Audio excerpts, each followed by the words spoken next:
እግዚአብሔር ይመስገን። ማን ነበር ስምሽን? አቤት አቤት፣ እንዴት ናችሁ? ደህና ናችሁ? እግዚአብሔር ይመስገን። ማን ነበር ስምሽን? ነባ ነባ ኒብ ነው የሚለው እዚህ ጋር። ነባ ምን ማለት ነው? ነባ የራሱ ትርጉም አለው። ምን ማለት ነው?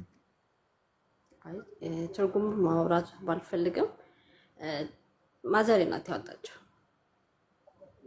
እሺ ነባ ከየት ቤተ እምነት ነው የመጣሽው? ጠያቂ ነኝ ግን እምነት የለኝም። እምነት የለሽም? አዎ። እሺ እግዚአብሔር አለ ብለሽ ታምኛለሽ? ፈጣሪ አለ። ፈጣሪ አለ ብለሽ ታምኛለሽ፣ ቤተ እምነት ግን የለሽም? አዎ። በጣም ጥሩ። ፈጣሪ አንቺ እንደፈጠረሽ በምንድን ነው ያወቅሽው?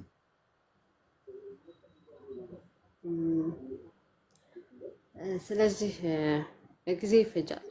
እኔ ፈጣሪ አለ ብዬ አምናለሁ። ፈጣሪ እንዳለ አምናለሁ፣ ግን ለእኔ አያድንም ብዬ ስለማምን ነው። እና ጥያቄ ልጠይቃችሁ ነው የመጣሁት። በጣም ጥሩ ትጠይቂያለሽ። ቆይ ተረጋጊ እህቴ ነባ። እሺ እንግዲህ ፈጣሪ አለ ብለሽ ታምኛለሽ? ጊዜ አቤት። እሺ ወደ ቤት እየገባሁ ነው። አንዴ ሜት ላድርግ እንትን ላይ ነው አይደል? ይቻላል። እሺ ጉድ መጽፉ። እሺ አሃዱ ፖዝ ነው። አሃዱ አቤት እንደምን አለ? ፈለገ እንዴት ነህ? እግዚአብሔር ይመስገን። እንኳን አደረሰ። ምብላ ቁርስ እየበላሁ ነው። እንኳን አደረሰ። እንኳን አብራ አደረሰ ሁላችሁ።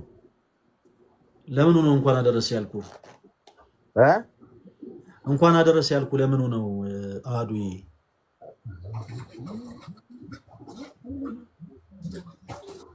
አንተው ታውቀዋለህ። ምን ትጠይቀኛለህ? እንዴት ኢትዮጵያ የሆነ እንዴት እንደዛ ትላለህ? ምን ችግር አለው? አንተስ እንኳን አብሮ አደረሰን ያልከው ለምኑ ነው ማለት ነው? ለምኑ ነው? አሁን እኔ ጥያቄ ልጠይቅ ነው የገባሁት። ትጠይቀኛለህ? ለምኑ ነው እንኳን አደረሰን እንኳን አብሮ አደረሰን ያልከው ለምኑ ነበር? እንዴት ይሄን ጥያቄ ትጠይቀኛለህ? እኔ ሕፃን ልጅ ነኝ? ኧረ እኔ ሕፃን ልጅ ነህ አላልኩም ወንድሜ። እኔ አሁን ጀስት ብዙ የምናከብራቸው ጥያቄዎች አሉ።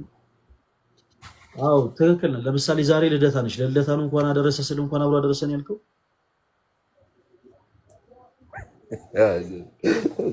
እኔ አታናግረኝ በእናትህ። ምን ችግር አለው? ንገረኝ እንጂ። ለልደታ ማርያም ነው እንኳን አብሮ አደረሰን ያልከው ወንድሜ? ለምን ነው እንኳን አብሮ አደረሰን ያልከው?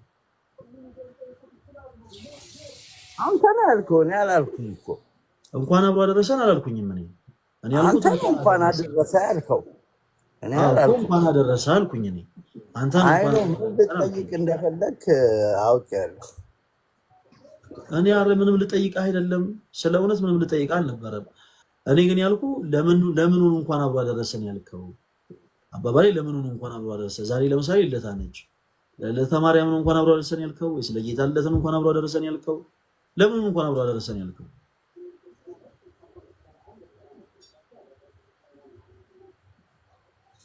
መልስ የለኝም። እኔ አሁን ጥያቄ ልጠይቅ ነው የገባሁት። እንኳን አብሮ አደረሰን ያልከው ለምኑ ነው? መልስም አለ። እሱን ሳትመልስ ስለምንም ነገር አናወራም። እኔ ሰፊ እድል እሰጥሃለሁ፣ ትጠይቃለህ። እሺ ለምኑ ነው እንኳን አብሮ አደረሰን ያልከው?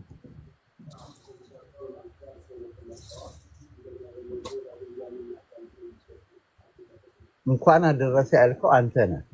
አንተ እንኳን አብሮ አደረሰን ብለኸኛል። እኔ ጠየቅኩ ለምንድን ነው እንኳን አደረሳችሁ ያልከው ብዬ አይደለም የጠየቅኩ።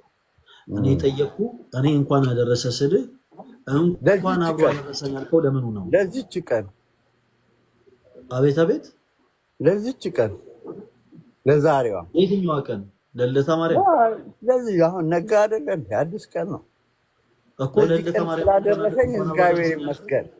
አዎ በጣም ጥሩ። እሺ ልደታ ማርያምን ያከብራል ማለት ነው አሉ። በጣም ጥሩ። እሺ አላከብርም፣ በእናትህ ያማል። ችግር የለም፣ ፍጡርማ አላመልክም። እኔ ፈጣሪ ነው ማመልክ። ስርዓት ያዝና ወንድማችን እዚህ ነው ድምፅህም ሲሰማ ፍጡር አላመልክም፣ ፈጣሪ ነው እና ማመልከው። እኛ ፍጡር እናመልካለን ይሄው አከብራለሁ እያለኝ አለ ፈለገ እና አሁን አንተን አከብርሃለሁ ስላከበርኩ ነው እንጂ ማለት ነው። በአንተ ልክ እኔም ደግሞ በአፌ ተጸዳድቼ አዋርጄ ምናምን ማስወጣት ይችላል። እኔ ስለማከብር ታከብረኛለህ። እኔ ተጋለባስ ነኝ። ለምን ስርዓት ያዝ። ቆይ አንድ ጊዜ አየህ፣ ክብር የሚባል ነገር አላስተማሩም ቤተሰቦች። እንዲህ ነው ያስተዳደግህ፣ እንዲህ ያደግከው። ስርዓት ክብር የሚባል ነገር የለም።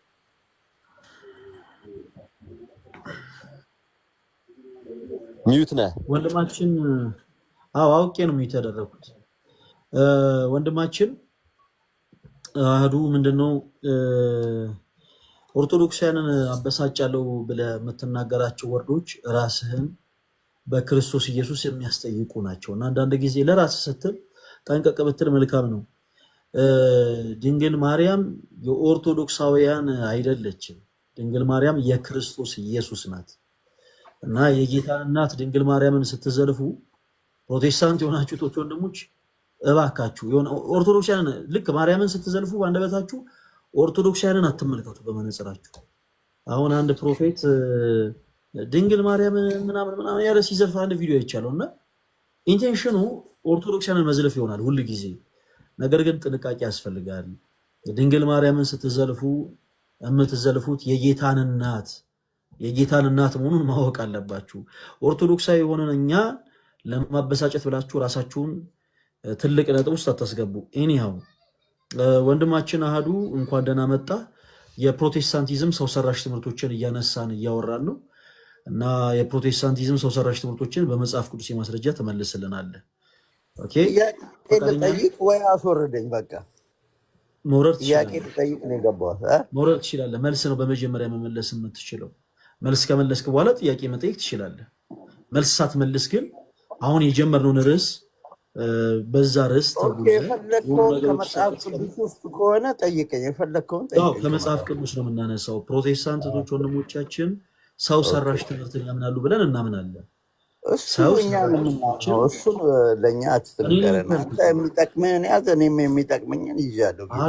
እባክህ ፕሊስ፣ አንተ በል እያልኩ አይደለም እኮ እኔ አምናለሁ። ወደ ጥያቄው እኮ ወደ ገደለው ልሄድ እኮ ነው። እኔ ግን አምናለሁ ያልኩት። እኔ ለማመን ደግሞ የግድ ከኔ እኩል አታውራ እሺ ወንድሜ።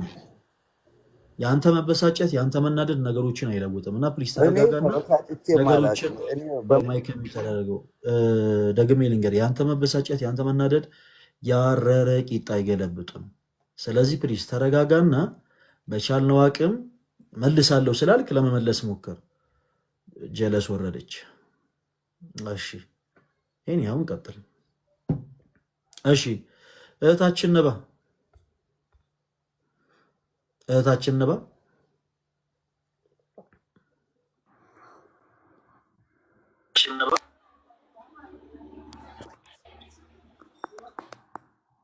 ይሰማል ነበረ which means አስተምህሮ የለሽም። ማለት ሃይማኖት ማለት ነው። ሃይማኖት ማለት አስተምህሮ ነው። አስተምህሮ የለሽም እህታችን እና ነገር ግን ፈጣሪ አለ ብዬ አምናለሁ ብለሽኛል እና ፈጣሪ አለ ብለሽ የምታምኚ ከሆነ ደግሞ ፍጡር እንዳለ ታምኛለሽ አይደል? ፈጣሪ ካለ በጣም ጥሩ። እና አንቺን ፈጣሪ ስለመፍጠሩ ማስረጃሽ ምንድን ነው? አስተምህሮ ከሌለሽ፣ ቤተ እምነት ከሌለሽ አንቺን ፈጣሪ ስለመፍጠሩ ማስረጃሽ ምንድን ነው?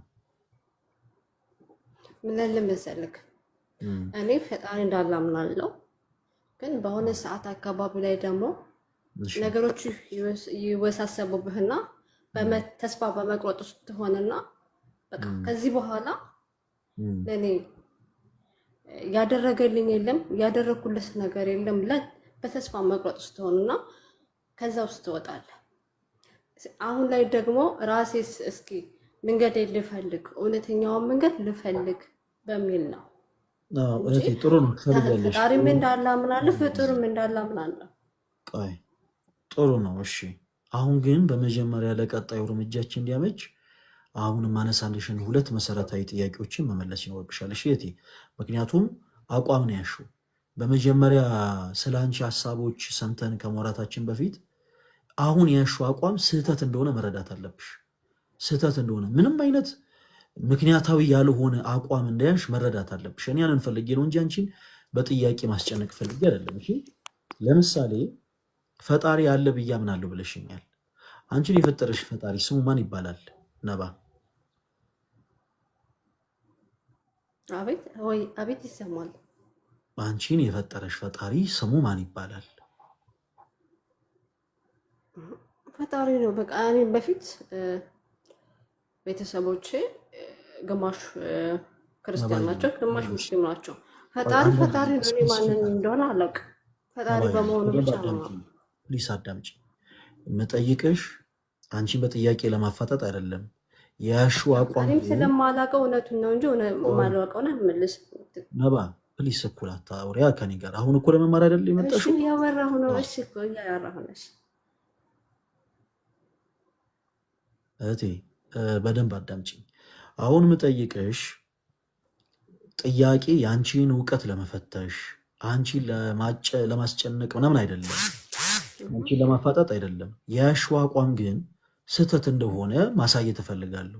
በእጅሽ የጨበጥሽው እሺ ወንድም እዚህ ላይ ላቋርጥ። አሁን እኮ ስህተት እንደሆንኩ ተረድቻለሁ። ስህተት እኮ እንደሆንኩ ስላወቅኩ ነው። አሁን አንቺ ባለሽ አይደለም እንድትይልኝ የፈለግኩት። ነባ ፕሊስ ካልም አንድ ጊዜ ተረጋጊና ምለውን ነገር ፕሊስ አዳምጪኝ። ልክ እንዳንቺ እኮ ከ3400 ሰዎች ውስጥ ያሉ ሰዎች ሊኖሩ ይችላሉ፣ አንድም ሁለትም ሶስትም።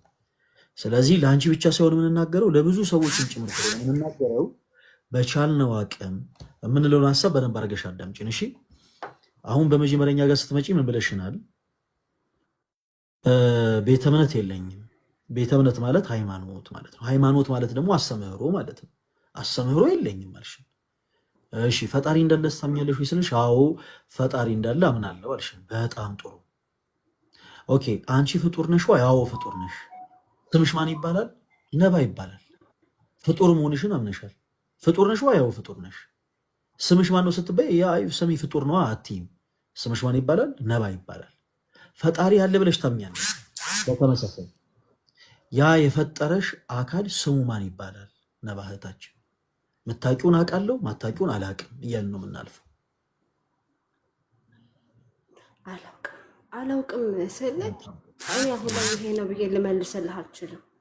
ምክንያቱም እኔ ትክክለኛ አቅጣጫ እየሄድኩኝ ያልሆንኩ ሰው እንትን ስለሚሰማኝ ምንም ችግር የለውም። እሺ አይ እኔ አሁን እሱ መንገድሽን ነው እኔም ትክክል አይደለም እያልኩ ያለሁት። የመጨረሻ ሀሳቤን ላንሳ። እግዚአብሔር እንዳለ በምን አወቅሽ እህታችን ነባ? ምን አለ መሰለህ አንዳንዴ ከራስ ጋር ግብ ግብ ትፈጥራለህ። እኔ ትክክል ነኝ ያለሁበት ነገር ወይ እላለሁ፣ ትክክል እንዳልሆንኩ ይሰማኛል። እስቲ ቆም ብዬ ደግሞ ወደ ራሴ ልመለስና ፈጣሪ ካለ እኔ እውነተኛው መንገድ ለምን አልፈልግም? ፈጣሪ እንዳለ ያመንኩ ግን እንዳላመንኩ ውስጤን የማሳምነው ለምንድን ነው? ያ ነው እሱን አቋምሽን አሁን ትነግሪናለሽ። ይኸውልሽ ነባ ነገሮችን ምክንያታዊ እንድትሆኝ ይፈልጋለሁ። እሺ ማንም ይሁን ማን ስለምንም ነገር ያውራ፣ ስለምንም አይነት ነገር ይነሳ፣ ሰዎች ምክንያታዊ መሆን አለባቸው። አሁን አንቺ ስለመምጣሽ እኛ በጣም ደስ ብሎናል። እኛ ክርስቲያኖቶች ወንድሞችሽ እኛ ያወቅነውን ጌታ ኢየሱስ ክርስቶስን እንድታቂ እንፈልጋለን። ፕላስ ደግሞ እርሱ ራስ የሆናትን ቅድስት ቤተክርስቲያንም ደግሞ እንድታምኝበት እንፈልጋለን። ይሄ እኛ ፍላጎት። ያንን ደግሞ ከምን ጊዜውም በላይ አንቺን ለመርዳት ፈቃደኞች ነን፣ ዝግጆች ነን። የመጨረሻውን ጥያቄ ግን እንድትመልሽልኝ ይፈልጋለሁ። እሺ የመጨረሻው ጥያቄ ምንድነው ነባ? አሁን ልክ ስጠይቅሽ ምንድነው በህይወት አጋጣሚ እንደዚህ አይነት ነገሮች ተፈጥረው ምናምን ህይወት ከብዶኝ እንድትይ አይደለም የፈለኩት። እኔ ጥያቄው እንድትመልሽልኝ የፈለኩት ፈጣሪ እንዳለ አምናለሁ ብለሽኛል። ቤተክርስቲያን ሳይኖርሽ አስተምህሮ ሳይኖር ኦኬ፣ ቤተክርስቲያን ናት አይደለ አልወተ እግዚአብሔርን የምታሰበው ቤተክርስቲያን ሳይኖርሽ አስተምህሮ ሳይኖር እግዚአብሔር እንዳለ አምናለሁ አልሽኝ። እግዚአብሔር እንዳለ በምንድን ነው ያወቅሽው ነባ? ማለት ስለፈጠረኝ ነው። ማለት ሰው እዚህ ምድር ላይ ስለፈጠረኝ እንዳለ አምናለሁ። እኔ ባይፈጥረኝ ኖሮ እግዚአብሔር ማለት ፈጣሪ የለም ማለት ይቅርታ፣ ትንሽ ኮልተፍ ስለምነው ሳወራና አይኖርም ማለት ነው። ችግር የለውም ነባየሽ። ትልቁ መሰረታዊ ችግር ይሄ ነው። አሁን ብዙ ጊዜ ከእምነት ኖሮሽ አያውቅም ከዚህ በፊት ለምሳሌ ከቤተሰብ ስትወለጅም ጀምሮ ምንም በቃ ምንም ቤተክርስቲያን አብሬ ስኖራት አብሬ በምኖርበት ሰዓት አያቴ የክርስትና እምነት ተከታይ ናት። እሷ ክርስትና፣ እኔ ግን ምንም አልከተልም። ግማሽ ፋሚሊ ደግሞ ሙስሊም ነው። እንደዚህ ነበር። ነይ ወደዚህ የሚለው ትንሽ መሀል ግጭት ስለነበረ ከማንኛቸውም ጋር አልወከልኩም። በራሴ ነበር እስከዛሬ የኖርኩት። መልካም። እሺ ማወቅ የምትፈልጊው ነገር ምንድን ነው ነባ?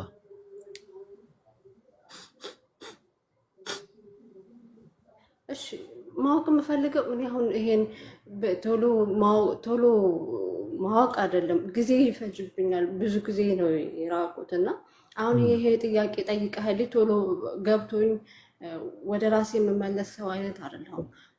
ጊዜ ይፈጃል። ማዳመጥም ማንበብን የሚለው ነገር አለና ማዳመጣችሁ ጊዜ የሚባል ያሰማለሁ። እኮ እናወራለን። ግን አሁን ምንድነው መሰለሽ ከሁሉ በፊት አንቺ ማወቅ የምትፈልጊው ነገር ምንድነው? ምናልባት ይመስለኛል ከባድ ታይሞችን አሳልፈሻል በህይወትሽ። እጅግ በጣም ከባድ የሚባሉ ጊዜያቶች ያለፉ ይመስለኛል አሁን ከምትናገሪያቸው ንግግሮች ማለት ነው። እና ባለፉት ከባድ ጊዜያቶች ላይ ደግሞ በህይወትሽ ልክ እንዲህ አይነት ውሳኔዎች እንድትወስኝ ያደርገውሻል እነዛ ከባድ ጊዜያት። በእርግጥ እኔ አሁን እርግጠኛ ሆኜ አይደለም እንደዚህ ያወራ ያለሁት፣ ግን ከተናገርሻቸው ንግግሮች ስንረዳ በህይወትሽ የሆነ ሰዓት ላይ ከባድ ነገሮች አልፈዋል። እነዛ ከባድ ነገሮች ደግሞ አሁን ላለሽበት ውሳኔ፣ አሁን ለምትያቸው ንግግሮች በአጠቃላይ እንድትበቂ አድርገውሻል። እና ችግር የለውም፣ እኛ ወንድሞችሽ ነን እዚህ ጋር ያለነው ሁላችን። እኔም ተመስገን የጌታ የሚለው አካውንት ባሮክም ውባለምም ሁላችንም ወንድሞችሽ ነን። እና በቀናነት እኛም አንቺ መርዳት ስለምንፈልግ ማወቅ የምትፈልጊው ነገር ምንድን ነው? የህይወት የጥያቄ ነው የምትይው ነገር ምንድን ነው ነባ? ማለት ብዙ አንዳንድ ጊዜ የህይወት ጥያቄዎች ካልተመለሱ ነባ፣ ያው አንቺ በህይወቱም ስለኖርሽ የህይወት ጥያቄ የሚባሉ ነገሮች ካልተመለሱ በጣም የሚገርምሽ ነገር ሰዎች ገንዘብ አግኝተው ራሱ አይረኩም፣ ውስጣቸው ረፍት አያገኝም። ሰዎች ገንዘብ አግኝተው አይረኩም። ሰዎች የሚያገኙትን ትልልቅ የሆነ ሀብት ጭምር እንኳን አግኝተው አይረኩም፣ ሰላም አይሰማቸውም፣ ደስተኛ አይሆኑም። ትዳር ኖሯቸው እግዚአብሔር በልጅ ባርኳቸው ደስተኛ ይሆኑ። ለምን? የህይወት ጥያቄያቸው ስላልተመለሰ ማለት ነው። እና ቁልፉ ነገር ደግሞ ያ ነው። እና ነባ እህታችን ችግር የለውም፣ ሌሎቹን ነገሮች አንቺ በፈቀድሽው መልኩ በውስጥም ቢሆን እናወራለን። እና እንደው ለአሁኑ ግን እንደው ይሄን ነገር ባቅ ደስ ይለኛል። ወይም ደግሞ ምናልባት በህይወቴ እንደዚህ አይነት ከባድ ታይም አሳልፍ ያለውና ለእንደዚህ አይነቱ ከባድ ታይም መፍትሄው ምንድን ነው? ምን ላደርግ የምትይው ነገር ካለ ማንሳት ትችያለሽ። በጣም በህይወት ያው ሰው ነህና በህይወት ብዙ ውጣ ውረድ፣ ብዙ ቻሌንጅ፣ በተለይ ደግሞ እንደዚህ በእምነት ጉዳይ ስትርቅ አግልህ ነው የምትኖረው። ህብረተሰቡም ዘንድ ሌላውን ነገር እኔ ለ9 ለ8 ዓመት ተደብቄ ነው የምኖረው። ማንም አያውቀኝም ስለ ሰላምታ እንዴት ነህ ደህና ነህ ልትለኝ ትችላለህ፣ ግን በውስጤ ምን እንዳለ ምን እንደሰራው ምን እንደምኖር ማንም አያውቅም። ከሰው ጋር መደብለቅን እፈራለሁ። ሁለተኛ ከሰው ጋር ስትደበለቅ ዛሬ የሆነ ነገር አንተን ብሎኝ ሳማክራችሁ እነዛ ነገር ሰዎች ችግሬን ሰምተው ይሸሻሉ። እና ብዙም እንደዚህ ሰውን ምርኩዝ አላደርግም። በቃ አምናለሁ አንድ ቀን ትክክለኛ መንገድ እንደምጓዝ አምናለሁ። ሁሌ በተሰማኝ ቁጥር አንዳንድ ነገር መጽሐፎች እጽፋለሁ፣ አነባለሁ። ማነበውም ከራሴ ጋር ነው፣ ምጽፍም ከራሴ ጋር ነው። ሰዎችን መቅረብ በጣም እፈራለሁ እና ለ8 ለ9 ዓመት ራሴ ጋር ተደብቄ ነው። አያቴ በህይወት ካለፈች በኋላ ነው። አያቴ ሁሌም በእምነትሽ ጠንካራ ሆኔ ትለኝ ነበርና እነዚያን ጊዜ ሰምቻት መሆን እላለሁ። ዛሬ በህይወት የለችም። ዛሬ ላይ ብትኖር እኔም ትክክለኛ ቆሜ ይላል። በተለይ ደግሞ እሷ በህይወት ካጣው በኋላ ለእኔ አይደለም እምነት ቀርቶ የማይሆን ውስጥ ገብተህ ማትወጣበት በቃ ለብዙ ጊዜ የማትወጣበት አይነት ውስጥ ገብተህ በስንት መከራ የምትወጣበትም አይነት ውስጥ ገብቼ ወጥቻለሁ። ግን አሁን ላይ ደግሞ እስኪ ራስህን ልፈልግ። የእድሜን ግማሽ ኖር ያለው የእድሜን ግማሽ ሲኖር ደግሞ አላወቅኩም። እሰራለሁ፣ አገኛለሁ፣ እኖራለሁ፣ ዘንጣለሁ፣ በላለሁ። ግን እኔነቴን አላገኘሁትም። እኔነቴን ስላላገኘሁት ሁሌም ያስጨንቀኛል። መፍትሄው ምንድነው ብዬ ራሴ ጋር ለመካፈት እሞክራለሁ። አላገኘሁትም። ብዙም እንደዚህ ቲክቶክም ተጠቃሚም አይደለሁም። እንደዚህ ላይቭም ወጥቼም አይደለሁም። ግን ራሴ ማግኘት ስላለብኝ ሁልጊዜ እሞክራለሁ፣ ተዋዋለሁ። ትካድልሽም ይለኛል። እንደገና መልሼ ደግሞ እስኪ ትክክል ነኝ በሚል አምናለሁ። በቃ እንደዚህ ራስ ጋር የምትጋፈጥ የለ እንደ ውዝግብ አይነት ውስጥ ትሆንና ነገሮቹም ዛሬ ነገ ታሳልፋቸዋለህ። እዚህ ደርሰናል ማለት እፈልጋለሁና አንባለሁ፣ እሰማለሁ፣ አዳምጣለሁ። ከማንበብ ደግሞ ብዙ ነገር ትረዳለህ። ለራሴ ህይወት አልሆንኩም እንጂ ለብዙ በመጽሐፍ ብዙ ነገር የሰራው ነው። ግን ለራሴ ባለመሆኔ እዝናለሁ። አንዳንዴ ነገሮቹ ምን አለ ያ እንደ ዝቃቃ ያሳለፍኩት ጊዜ ዛሬ ቢመለስልኝ ብዬ አምናለሁ። በቃ ሁሉ ነገር ዛሬ ላይ ባገኘው ዛሬ ላይ ትክክለኛው መንገድ በተራመድኩ ብዬ ነበር ማሰብና እድሉን ስለሰጣችሁኝ አመሰግናለሁ። እሺ ነባ፣ ከሁሉ በፊት ግን ዛሬ ያውቀሽ እንድትወጪ የምንፈልገው ነገር ምንድነው መሰለሽ? ሁሉም እዚህ ጋር የምታያቸው ሰዎች እዚህ ላይቭ ስትሪም ላይ ከ3000 በላይ ሰው አሁን እየተከታተለ ነው ቁጭ ብሎ ማለት ነው። እና በጣም በፍቅር እንድትረጂ የምንፈልገው ነገር ምንድነው መሰለሽ? ሁሉም ሰው ፈተና አለበት፣ ችግር አለበት።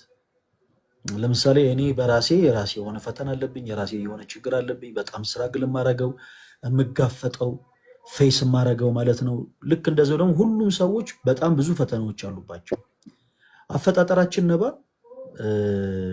እግዚአብሔር አምላክ የሰው ልጅ ሲፈጠር የሰው ልጅ አፈጣጠሩ በራሱ ደካማ ነው። ደካማ ሆነን ለመፈጠራችን ትልቁ ሪዝን ምንድነው መሰለሽ? እንዳንታበይ ነው።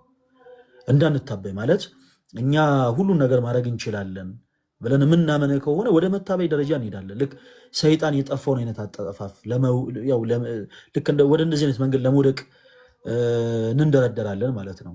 እና ስንፈጠር ደካሞች ነን። እርዳታን ከአምላካችን ከእግዚአብሔር ዘንድ እንለምን ዘንድ ስንፈጠር በራሱ ደካሞች ነን። ሁልጊዜም እርዳታን ከአምላካችን ከእግዚአብሔር ዘንድ የምንሻ ፍጥረታቶች ነን። ሚንስ አንቺ ቅድም እንዳልሽው ፍጥረቶቹ ነን። እና በሰው ልጅ ህይወት ውስጥ ሁልጊዜ ፈተና አለ። ሁሉም በልቡ የቋጠረው በጣም ብዙ ችግር አለ። ሁሉም ሰው ብለሽ ብታዳመጪው በቤቱ የጎደለው በጣም ብዙ ጎዶሎ አለ። ለምሳሌ ክርስቲያን የሆኑ ወንድሞች ስትመለከቻቸው ነጠላ ለብሰው ነጭ ለብሰው ወደ ቤተ እግዚአብሔር ወደ ቅዳሴው ወደ ኪዳኑ ሲመላለሱ የምታያቸው በአጠቃላይ ሁሉም ችግራቸው ተፈቶላቸው አይደለም። ነገር ግን ልክ ከአንቺ የሚለዩበት አንድ ትልቅ መስፈርት አለ። ምን አለ መሰለሽ? ሊረዳቸው የሚችለው እግዚአብሔር ብቻ መሆኑን አውቀው እርዳታን ከእርሱ ብቻ ሽተው ሁልጊዜ ጩኸታቸውን ወደ አምላካቸው እግዚአብሔር ያደርጋሉ። እና ሁልጊዜ ሊሰመርበት ይገባል። አንዳንድ ጊዜ በህይወት አጋጣሚ ምናልባት ነባ ብቻ ላትሆን ትችላለች። እዚህ ውስጥ ያላችሁ ክርስቲያኖቶች ወንድሞች፣ በህይወት አጋጣሚ በትዳራችሁ፣ በህይወታችሁ፣ በትምህርት ገበታችሁ፣ በስራ ቦታችሁ ከባድ የሆነ ነገር ሲገጥማችሁ እመኑ ልንገራችሁ፣ ኦኬ፣ መፍትሄው ክርስቶስ ኢየሱስ ብቻ ነው። በቃ ይቺ ዓለም በፈተና የተከበበች ነች። ክርስቶስን ያለያዘ ሰው በአጠቃላይ በነገራችን ላይ ውጫዊ ህይወቱ ስኬታማ ሊመስል ይችላል። ምናልባት እጅግ በጣም ቅንጡ የሆኑ መኪኖችን፣ እጅግ በጣም ውድ የሆኑ ቤቶችን ገንዘብ አድርጎ ልትመለከቱ ትችላላችሁ። ሰላም የሆነውን ግን ኢየሱስ ገንዘብ ካላደረገ ምድራዊም ሰማያዊ ሰላምን ሊያገኝ አይችልም ነው ባጭሩ። ሰዎች ሁልጊዜ በጣም ልታስምሩበት ይገባል። ሁልጊዜ በፈተና ሁልጊዜ በጭንቀት ህይወታችሁ እየተከበበ ከሆነ ዕለት ዕለት ትዳራችሁ ሁልጊዜ በጭቅጭቅ የተሞላ ከሆነ ዕለት ዕለት ህይወታችሁ እጅግ በጣም በብዙ ፈተኖች የተሞላ ከሆነ ክርስቶስ ኢየሱስን ገንዘብ ልታደርጉት ይገባል። ገንዘብ ማድረግ ደግሞ ማለት ኢየሱስ ኢየሱስ ብቻ ብሎ መጥራት ማለት አይደለም። ኦኬ፣ እንደዛ ስሙ መጥራት ብቻ አይደለም ጋይስ። ጌታ ኢየሱስ ክርስቶስን ገንዘብ ማድረግ ማለት ወይም ደግሞ እርሱን ተጠግቶ መያዝ ማለት በእምነት ነው።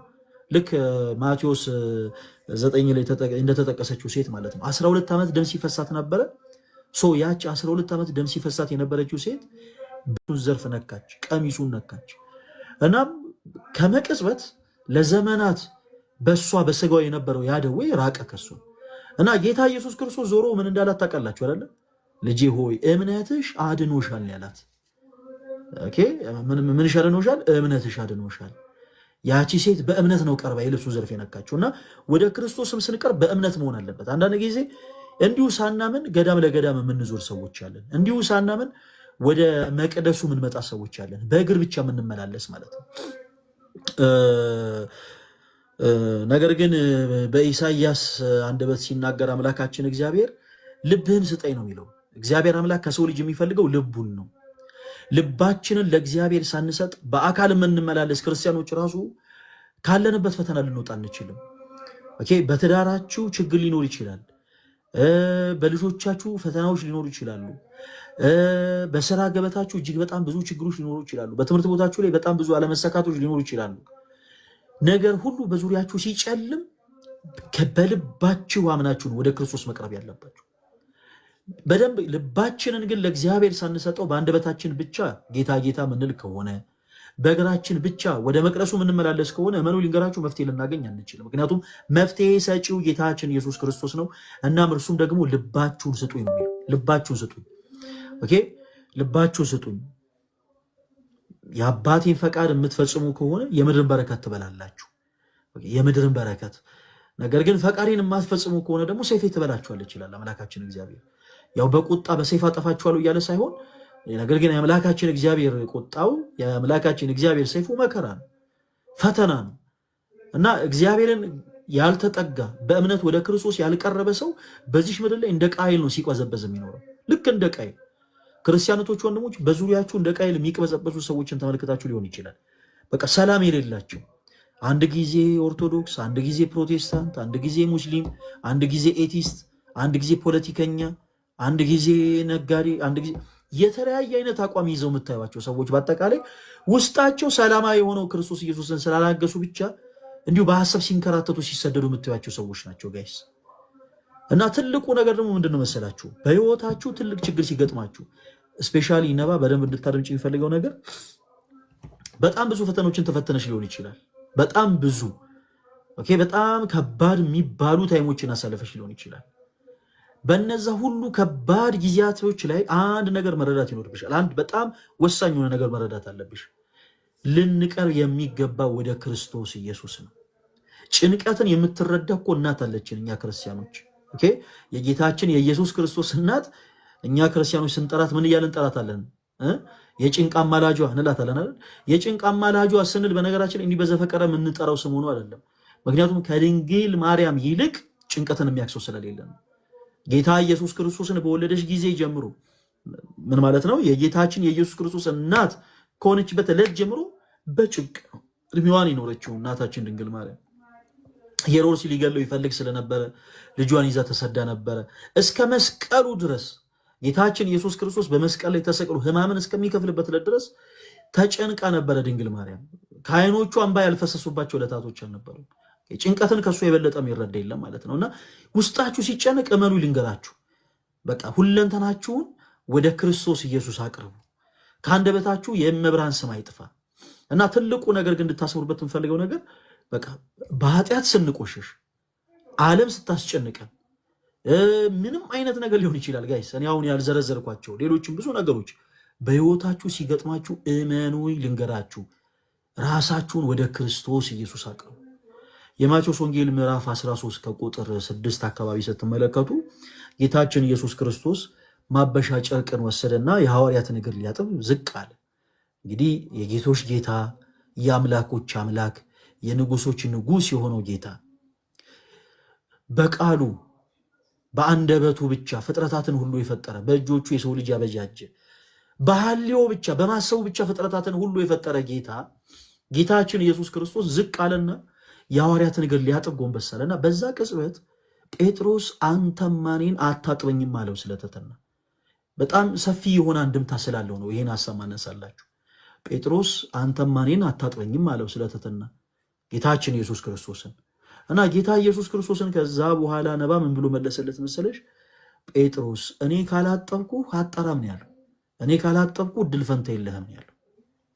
ብዙዎቻችን ዛሬም ችግሮቻችንን፣ ውስጣችን ያለውን ሰላም ማጣት፣ በህይወታችን የሚገጥመንን ፈተና፣ በትዳራችን ያለውን ችግር፣ በስራ ገበታችን፣ በትምህርት ቦታችን፣ በሁሉም ቦታ ያለውን ፈተናችንን ሁሉ ወደ ክርስቶስ ኢየሱስ ዘንድ ወደ እርሱ ቀርበን ፈተናዎቻችን ሁሉ ለእሱ አሳልፎ መስጠት እየከበደን ነው።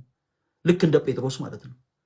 ጴጥሮስ በፍጹም አንተማ እኔን አታጠኝም አለ። ስለ ትሕትና ነው ግን እሱ ያለው እና ጌታ ኢየሱስ ክርስቶስን በዛው ቅጽበት እኔ ካላጠብኩ አጠራም ነው ያለው። ምን ማለት ነው?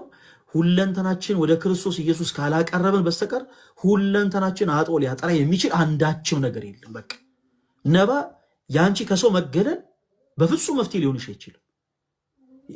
ያንቺ ከሰዎች መራቅ ሌሎችም ደግሞ አሉ ብታይ፣ ሌሎች ወንድሞች፣ ሌሎች እህቶች ደግሞ በጭፈራ ቤት፣ በምሽታ ቤት፣ በዝሙት ቤት፣ በሽሻ ቤት፣ በተለያየ ቦታ ራሳቸው የሚደብቁ ሰዎች አሉ። በተለያየ ቦታ አንዳንድ ጊዜ በነገራችን ላይ ሰው ሱስ ላይ የምትመለከቷቸው ሰዎች በአጠቃላይ በነገራችን የሱስ አመል ኖሮባቸውም አይደለም። በጣም ብዙ ነገር ጨንቋቸው ጭንቀታቸውን የራቁ ይመስላቸውና ጫትን መቃም ይጀምራሉ። ከዛ ሱሰኛ ሆነው ታገኛቸዋላችሁ። ከሆነ ፈተናቸው ለመራቅ ብለው ጭፈራ ቤት ሄዱና ከዛ በኋላ እዛው በዝሙት ደግሞ ህይወታቸውን እድሜ ልካቸውን ሲያሳልፉ ታገኟቸዋላችሁ። ሰዎች ብዙ ጊዜ ብዙ ፈተና ሲገጥማቸው መሸሸግ የሚፈልጉት ልክ በእንደዚህ አይነት መንገድ ነው። ለምሳሌ ነባንቺ እንዳልሽው ከሰዎች በመራቅ ከቤተ እግዚአብሔር ባለመሄድ ልክ ራስን እንደ ቆሻሻ አድርጎ በመቁጠር ማለት ነው። ቀኔ እኮ አልገባም ለዚህ እንዴት እገባለሁ የሚል መንፈስ ይመጣል በውስጣችን። ያ መልካም አይደለም። ቤተክርስቲያን ያንን አታሰምም። ሌሎች ብዙዎቻችሁ ምናልባት እዚህ ላይ ያላችሁ እህቶች ወንድሞቼ በብዙ ፈተና ስትጨነቁ ማለት ነገር ሁሉ ሲጨልምባችሁ አማራጭ ስታጡ ራሳችሁን በመጠጥ የምትደብቁ፣ ራሳችሁን በጭፈራ ቤት የምትደብቁ፣ ራሳችሁን በምሽታ ቤት የምትደብቁ፣ በዝሙት የምትደብቁ ሰዎች እመኑ ልንገራችሁ፣ እነዚህ ሁሉ ነገሮች ለእናንተ ያጣችሁትን ሰላም ሊመልሱላችሁ አይችሉም። በትዳራችሁ ያጣችሁትን ሰላም ሊመልስ የሚችለው የሰላሙ ንጉሥ የሰላሙ ጌታ ኢየሱስ ክርስቶስ ብቻ ነው። በስራ ቦታችሁ፣ በትምህርት ገበታችሁ፣ በህይወታችሁ፣ በኑሯችሁ፣ በትዳራችሁ፣ ባላችሁበት ሁሉ ያጣችሁትን ሰላም የሚመልሰው እርሱ ጌታችን ኢየሱስ ክርስቶስ ብቻ ነው። እርሱ ያልመለሰውን ሰላም ማንም መልሶ ሊሰጣችሁ አይችልም። በመንፈስ ድፋምነት ስሜት ሲሰማችሁ እመኑ ልንገራችሁ፣ ራሳችሁን ባልሆኑ ነገሮች ውስጥ እየሰገሰጋችሁ አትደብቁ። ከኃጢአት ሁሉ አጥቦ ሊያነጻ የሚችለው ክርስቶስ ኢየሱስ ብቻ ነው። አንዳንድ ጊዜ ይሄንን ነገር በደንብ አስምሩበትና አዳምጡኝ ፕሊስ። ሁለት አይነት ጸጸት አለ ክርስቲያኖች። ስንት አይነት ጸጸት አለ ያልኳችሁ? ሁለት አይነት ጸጸት። አንደኛው ጸጸት መጥፎ ጸጸት ነው። ሁለተኛው ጸጸት ደግሞ መልካም ጸጸት ነው። ማለት በእግዚአብሔር የሚያምን ሰው ሊጸጸት የሚገባው ጸጸት መልካም የሆነውን ጸጸት ነው። መጥፎ የሆነ ጸጸት የምንጸጸት ሰዎች አለን። እንደው ከዕለታት አንድ ቀን በህይወታችሁ አንዳች ነገር ያጋጥማችሁና ስህተት ትሰራላችሁ። ትዳር ያላችሁ ሰዎች በትዳራችሁ ላይ ትሄዱና ታመነዝራላችሁ፣ ትዘሙታላችሁ።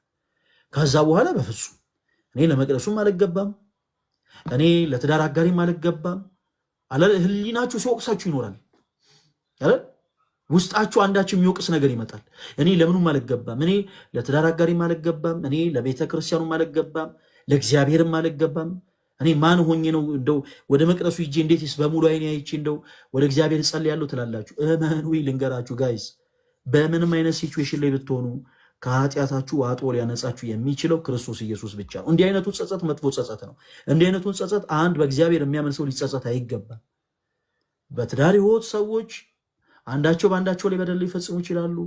በትምህርት ገበታቸው፣ በስራ ቦታቸው ላይ እጅግ በጣም ስህተት የሆነን ስራ ሊሰሩ ይችላሉ። ኃጢአትን ሊሰሩ ይችላሉ። በጣም ብዙ ፈተናዎች በህይወታቸው ሊመጡ ይችላሉ። ሰዎች በትዳር ህይወት ራሱ ሳይሆኑ ህይወታቸውን በማመንዘር በዝሙት ላይ ያሳልፉ ይችላሉ።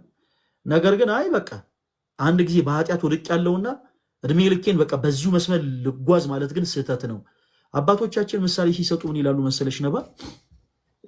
ከሚነድ እሳት አጠገብ የተቀመጠ ሰው ቢኖር እንደው በጣም ከሚቀጣጠል ከሚነድ እሳት አጠገብ የተቀመጠ ሰው ቢኖር እና ያ እሳት ቢያቃጥለው እግሩን ቶሎ ብሎ ይሰበስባል ወይንስ አይ በቃ አንድ ጊዜ እግሬን አቃጥሎኛልና እንደው እሳቱ በአጠቃላይ ሙሉ ሰውነቴን ይብለው ብሎ ሙሉ ሰውነቱን ወደ እሳቱ ይከተል? ክርስቲያኖች ተረድታችሁኛል ሐሳቤ?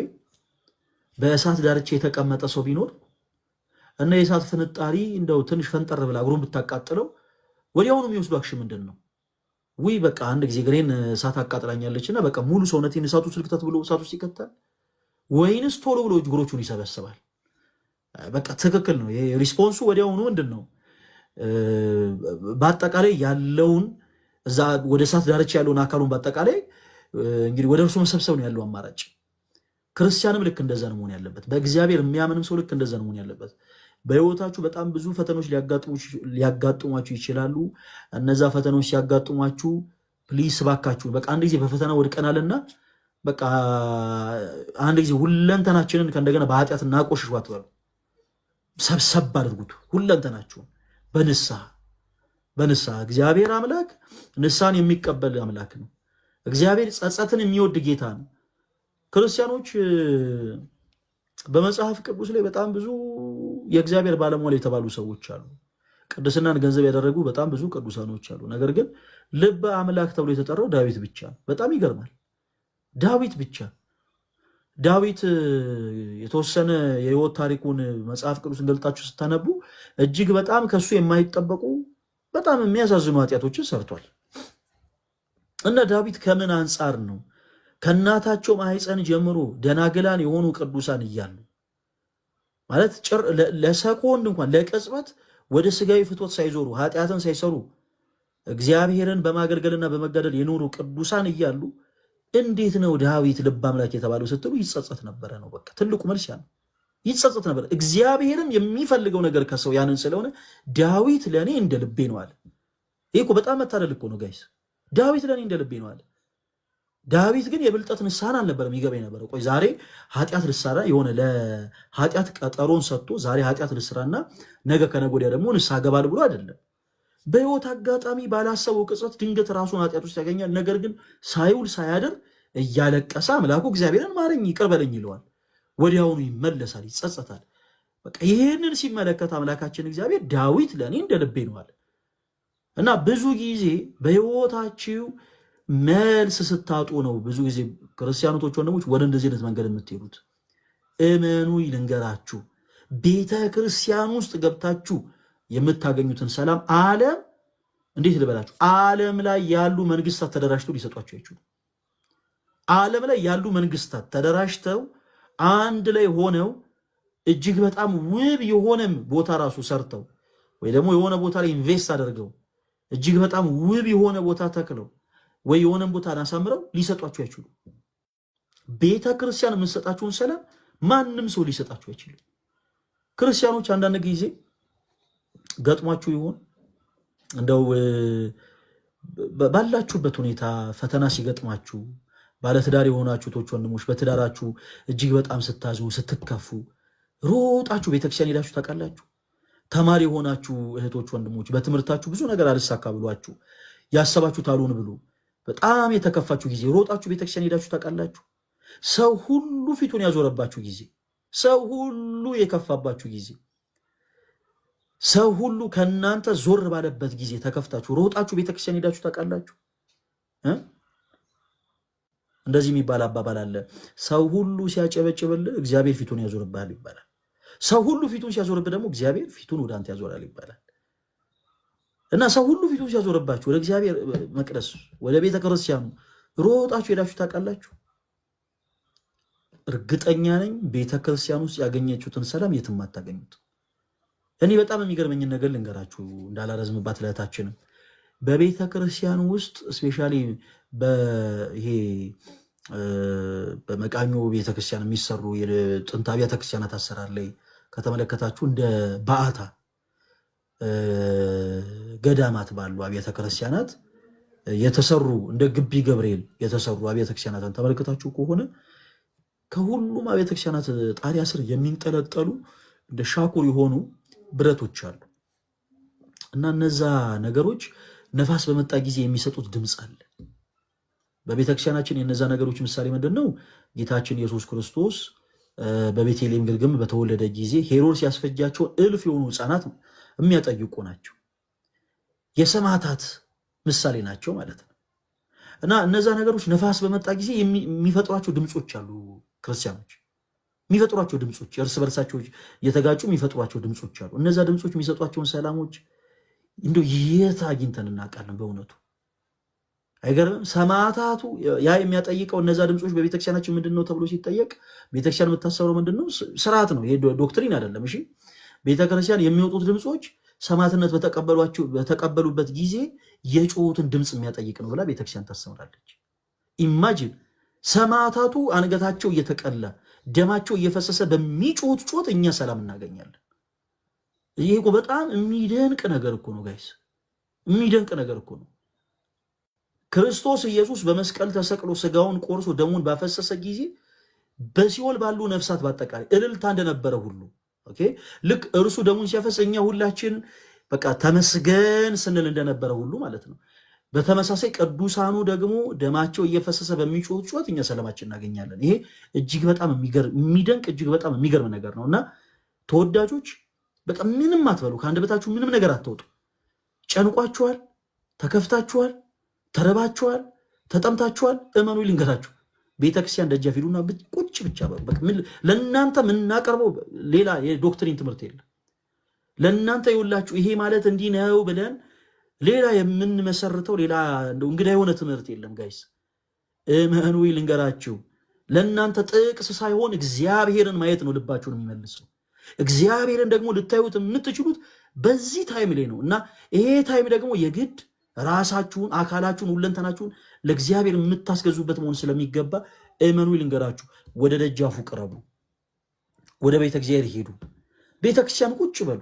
ሰዎች በቃላት የማያስረዷችሁን ነገር እዛ ቃል በቃል ማለት እንዴት ብዬ ላስረዳችሁ?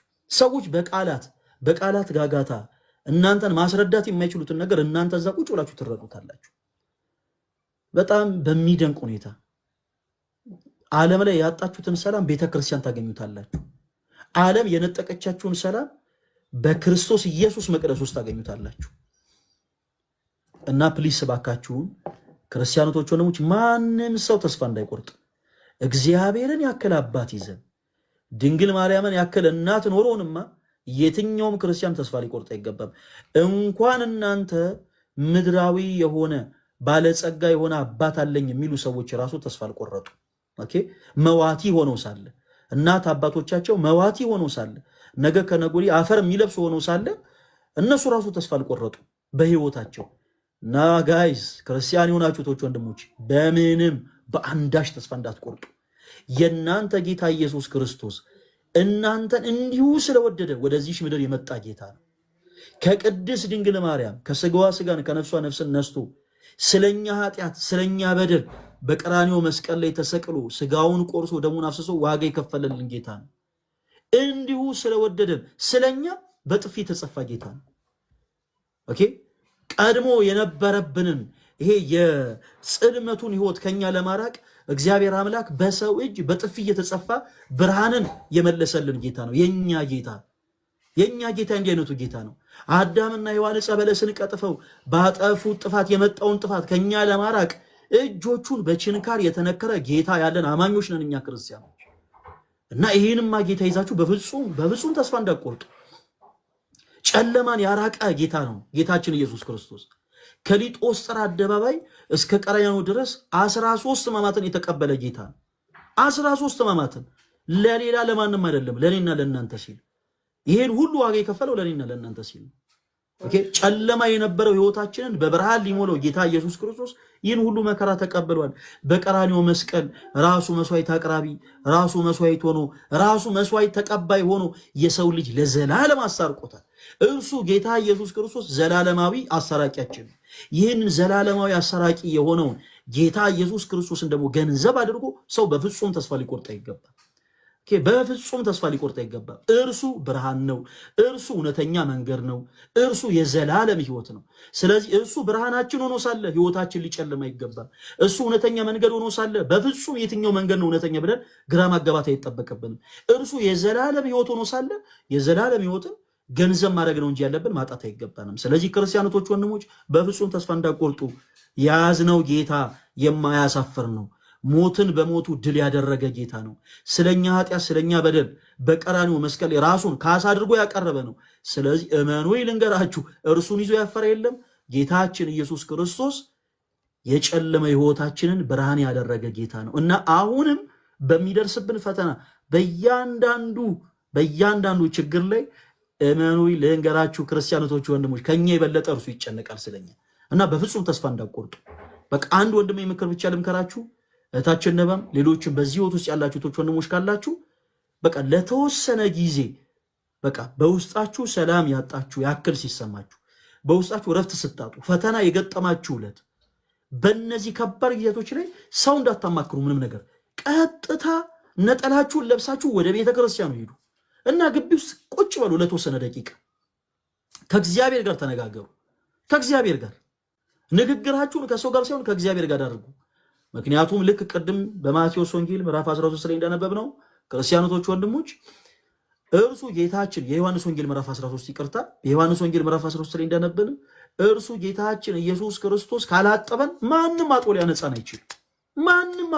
አይችልም ጴጥሮስ አንተማ እኔን አታጥበኝም ሲለው ስለተትና ክርስቶስ ምን ብሎ ነው የመለሰለት ጴጥሮስ እኔ ካላጠብኩ አጠራም ነው ያለው እኔ ካላጠብኩ ድል ፈንታ የለም ነው ያለው ስለዚህ ክርስቶስ ያላጠባት ነፍስ ድል ፈንታ የላት ክርስቶስ ያላጠባት ነፍስ አትጠራም ከጭንቀት አትጠራም ከኃጢአት አትጠራም ካጣችው ሰላም አትጠራም ክርስቶስ ያጠባት ነፍስ ግን ከሁሉ ነገር ትነጻለች ከሁሉ ነገር ትጠራለች ስለዚህ የከበዳችሁ ነገር በአጠቃላይ ሄዳችሁ መቅደሱ አራግፉት እናንተ ሸክማችሁ የከበዳችሁ ኑ ወደኔ በቃ ሸክማችሁን አቀልላችኋለሁ ያለ ጌታ ነው ያለን ጌታ ኢየሱስ ክርስቶስ በምንም ነገር ይሁን ትንሽም ይሁን ትልቅ ነገር ክርስቲያኖች የማይታፈርበት አባት ነው ያለን ጌታ ኢየሱስ ክርስቶስ እንዴ በምንም አይነት ጉዳይ ይሁን ሳታፍሩ ሕክምና ቦታ ስትሄዱ ከህመማችሁ ለመዳን ሳታፍሩ ሀፍረታችሁን ሁሉ ሳይቀር ለሚያክማችሁ ዶክተር ለሚያክማችሁ ሐኪም ነውራችሁን ሀፍረታችሁን ሁሉ ገልጣችሁ እንደምታሳዩ ሁሉ ልክ በተመሳሳይ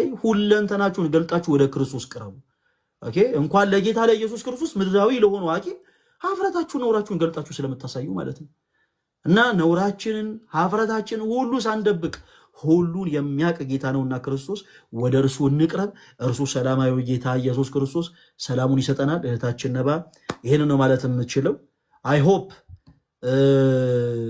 ጥሩ ነገሮችን እንደሰማሽ ተስፋ አደርጋለሁ ነባዬ እና በሚቀጥለው ደግሞ ወደፊትም እንደ እግዚአብሔር መልካም ፈቃድ ደግሞ አሁን የመከርንሽን ምክር ገንዘብ አድርገሽ ደግሞ የተሻለ ነገር በህይወትሽ ደግሞ መጥቶ ለምስክርነት እኛም ጋር እንደምትመጪ ተስፋ አደርጋለሁ ሁላችን ወንድሞችሽ ነን እዚህ ጋር ያለነውን ሁላችን ፎሎ አድርጊን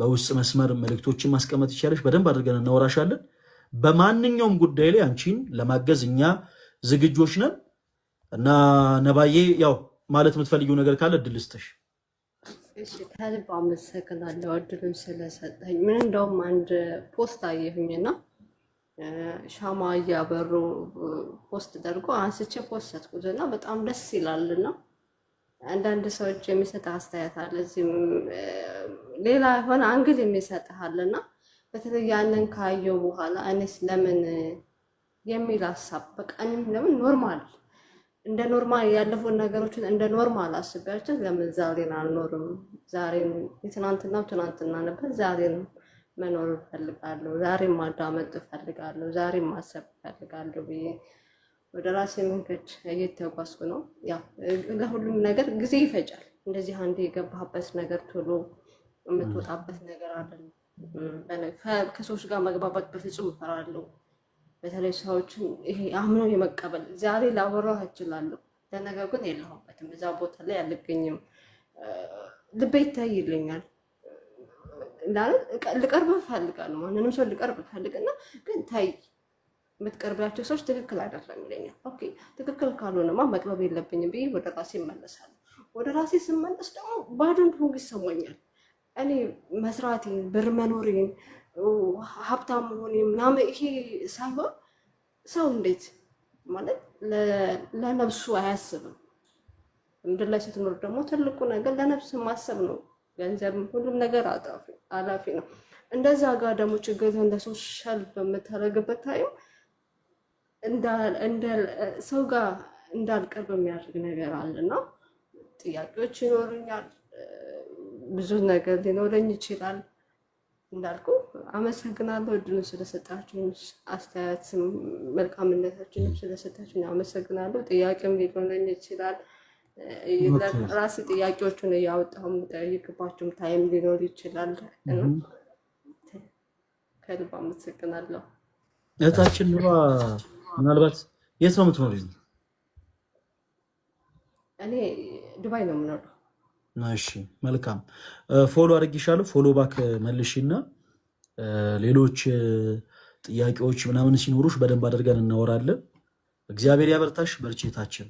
ቡራ ማለት የምትፈልገው ነገር አለ? አዎ ምናልባት ይሄ ነገር ፈለገ በመጀመሪያ በጣም ቃሉት ያሰማልን። በእውነት በጣም ደስ የሚል ነገር ነው። ታውቃለህ ይሄ ነገር ተደጋግሞ ይመጣብኛል። ኢቨን ግሩፕ ውስጥ ራሱ ሰዎች ራሳቸውን ለመጉዳት ኢቨን ጭምር እስከማሰብ እንደነዚህ ስሜቶች እንደሚሰማቸው ሁሉ ይነግሩኛል። እና ምናልባት እዚህ ውስጥም አሉ ብዬ ያሰብኩና ለእነርሱም እንዲሆን ለምን ትንሽ አንድ አጠር ያለች መልእክት እኔም አላስተላለፍም የሚለውን ነገር ፈለግኩኝ። የተወደዳችሁ ውድ ክርስቲያኖች እዚህ ጋር የሚተላለፈውን መልእክት ብትችሉ ሪከርድ እያደረጋችሁ ያዙት። እሺ ብትችሉ ወይም ደግሞ እንዲሁ ብቻ በልቡናችሁ ለማሳደር ሞክሩ። እግዚአብሔር አምላክ ሁላችንንም ይርዳን። እህት ዓለም በመጀመሪያ ስለ አንቺ በጣም ደስተኛ ነኝ። አየሽ ቢያንስ አንቺ ምን ይባላል እንደውም ሀበሻ ሲተርት ችግሩን የሚናገር ችግሩን ያልተናገረ መድኃኒቱ አይገኝለትም አይደል? ህመሙን ያልተናገረ ወይም የደበቀ መድኃኒቱ አይገኝለትም ይላል ሀበሻ። እና እውነት ነው። ቢያንስ አንቺ አንዱን ስቴፕ መተሻልና ቅድም ፈለጌ እንዳለው በዮሐንስ ወንጌል ምዕራፍ 14 ቁጥር 27 ላይ እንዲህ የሚል ቃል እናገኛለን። ሰላምን እተውላችኋለሁ፣ ሰላሜን እሰጣችኋለሁ። እኔ የምሰጣችሁ ዓለም እንደሚሰጥ አይደለም፣ ልባችሁ አይታወክ አይፍራም ይላል። ምን አይነት ድንቅ ቃል ነው! እርሱ የሚሰጠን ሰላም ዓለም እንደሚሰጠን አይነት ሰላም አይደለም። አየሽ የሆነ ቦታ ላይ ስንሆን ዛሬ ሰላም ይሆናል፣ ነገ የሆነ ነገር ይመጣል። ነገ ጥሩ ሰው ነው ብለሽ ያሰብሽውና የቀረብሽው ሰው ነገ ሊከዳሽ ይችላል። ዛሬ የተደገፍሽው ነገ ሊሸሽብሽ ካንቺ ሊርቅብሽ ይችላል። እግዚአብሔር ግን እንደዚህ አይደለም። አይሹ እኔ በጣም የምወደውም አንድ ጥቅስ አለ በዚህ በአንደኛ ጴጥሮስ መልእክት ምዕራፍ 5 ላይ ያለ ክፍል ከቁጥር 5 እስከ 7 ድረስ ያለውን ክፍል እንዲህ ይላል። እንዲሁም ጎበዞች ሆይ ለሽማግሌዎች ተገዙ፣ ሁላችሁም እርስ በርስ እየተዋረዳችሁ ትህትናን እንደ ልብስ ታጠቁ። እግዚአብሔር ትዕቢተኞችን ይቃወማልና ለትሑታን ግን ጸጋን ይሰጣል። እንግዲህ በጊዜው ከፍ እንዲያደርጋችሁ ከኃይለኛው ከእግዚአብሔር እጅ በታች ራሳችሁን አዋርዱ። እርሱ ስለ እናንተ ያስባልና። ማን? እግዚአብሔር። እርሱ ስለ እናንተ ያስባልና የሚያስጨንቃችሁን ሁሉ በእርሱ ላይ ጣሉት። የሚያስጨንቀን ሁሉ በማን መጣል አለብን? በእግዚአብሔር። ለምን? እርሱ ስለኛ ስለሚያስብ። ቁጥር 8 ላይ እንደዚህ ይላል፣ በመጠን ኑሩ ንቁም፣ ባለጋራችሁ ዲያብሎስ የሚውጠውን ፈልጎ እንደሚያገሳ አንበሳ ይዞራልና። አያችሁ ልክ የሚውጠውን ፈልጎ እንደሚዞር አንበሳ ሁልጊዜም ባለጋራችን ዲያብሎስ ይዞረናል። ተስፋ እንድንቆርጥ አልመረረሽም ይልሻል በጆሮሽ መጡ። ምንድነው አሁን ከዚህ ዲሳው ምን ተስፋለህ ይልሃል። ምን አልደከመህም? ዞሮ የሚያያለ። አያችሁ እንደነዚህ አይነት ምክሮችና ሐሳቦች ሁሉ ከዲያብሎስ ነው። እንደነዚህ አይነት ነገሮችን ሹክ የሚለን ሁሉ ከማን ነው? ከዲያብሎስ ነው። ከክርስቶስ ፍቅር ግን የሚለየን ነገር ሊኖር ይገባል? አይኖርም፣ አይገባምም። ለምን? ሮሜ 8:35 ላይ የተወደደው ሐዋርያ እንደዚህ ይለናል፣ ከክርስቶስ ፍቅር ማን ይለየናል? መከራ ወይስ ጭንቀት ወይስ ስደት ወይስ ረሃብ ወይስ ራቁትነት ወይስ ፍርሃት ወይስ ሰይፍ ነውን? ስላንተ ቀኑን ሁሉ እንገደላለን፣ እንደሚታረዱ በጎች ተቆጠርን ተብሎ እንደተጻፈ ነው። በዚህ ሁሉ ግን በወደደን በእርሱ ከአሸናፊዎች እንበልጣለን። ዓለሙን ሁሉ ያሸነፈው ጌታ የኛ አይደለ? አያችሁ በወደደን በማን? በእርሱ በጌታ ዓለምን ሁሉ ማሸነፍ እንችላለን። ከአሸናፊዎች እንበልጣለን። ሞት ቢሆን ህይወትም ቢሆን መላእክትም ቢሆኑ ግዛትም ቢሆን ያለውም ቢሆን የሚመጣውም ቢሆን ኃይላትም ቢሆኑ ከፍታም ቢሆን ዝቅታም ቢሆን ልዩ ፍጥረትም ቢሆን ከክርስቶስ አያችሁ በክርስቶስ ኢየሱስ በጌታችን ካለ ከእግዚአብሔር ፍቅር ሊለየ እንዳይችል ተረድቻለሁ አለ። ራሱ ይህ ሐዋርያ በሮሜ መልእክቱ ምዕራፍ 12 ቁጥር 12 ላይ ምን አለ?